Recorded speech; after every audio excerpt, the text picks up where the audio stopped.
लाभार्थी की समृद्धि मोदी की गारंटी अभियान के तहत लोकसभा चुनाव में एनडीए के लिए अब की बार 400 पार के लक्ष्य के साथ लोकसभा चुनाव में 400 से अधिक सीटों की जीत के लिए बीजेपी के पदाधिकारी और जनप्रतिनिधि अलग अलग क्षेत्र में पहुंचकर केंद्र शासन और राज्य शासन की योजनाओं के लाभार्थियों से मिल रहे हैं और उनसे जानकारियां ले रहे हैं। इसी कड़ी में भाजपा के इंदौर नगर अध्यक्ष गौरव रणदीवे शहर के कमाटीपुरा क्षेत्र में पहुंचे, जहां विधानसभा क्षेत्र क्रमांक 3 के कई पदाधिकारी उनके साथ देखे गए।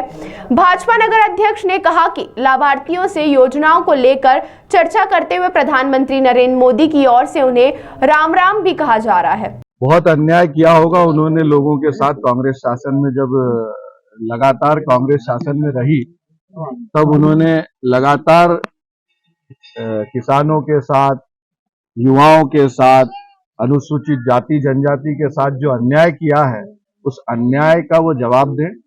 जो लोगों को, दलित, शोषित, पीड़ित, वंचित समाज को उन्होंने लगातार इस भारत में विकसित नहीं होने दिया, लोगों का विकास नहीं होने दिया, उसका वो जवाब दें पहले तो मध्य प्रदेश में आने से पहले। और उसके साथ साथ पश्चिम बंगाल में जो उनकी एनडी अलायंस की सरकार है, जिसमें ममता बनर्जी भी उनके साथ है, एक दलित परिवार को लगभग 50 से अधिक हमारी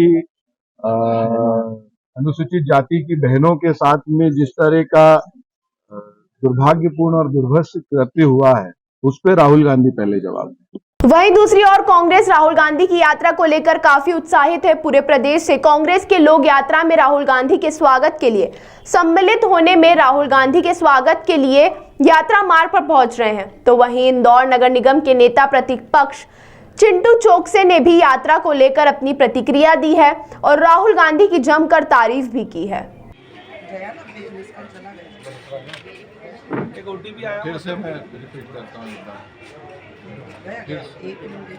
फिर से रिपीट करता हूँ। मोदी जी ने हमको वहाँ तक तो पहुँचाई, हमारी कोई पहचान नहीं थी। बस ये था कि एक नगर निगम कर्मचारी हैं, लेकिन हम सारी महिलाओं से लेकर जितने नीचे से सबको उठा दिए मोदी जी। मोदी जी आपका। देखिए, राहुल गांधी हमारे देश का दूसरा गांधी है, दूसरा महात्मा गांधी है। एक महात्मा गांधी जिनने अहिंसा के बल पर अंग्रेजों को घुटने पे आने पे मजबूर कर दिया।